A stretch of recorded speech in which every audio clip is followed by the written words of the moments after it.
Hello everyone, welcome again to Muhi's Arabic lessons and 1 minute of MSA Arabic grammar. Today we're going to continue the demonstrative pronouns series. So last time we had the first video, this is the second video and the last. So the new demonstrative pronouns are for duals, males and females. Let's start for dual male will be هذان. هذان. For example, هذان ولدان. هذان أحمد ومحمد, and so on. This also works for one male and one female.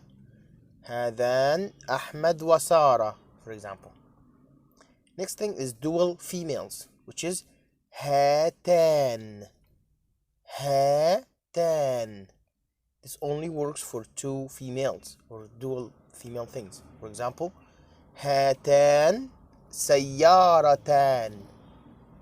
هاتان بنتان. هاتان هاتان سارة وسلمى. And this is it. See you next time. مع السلامة.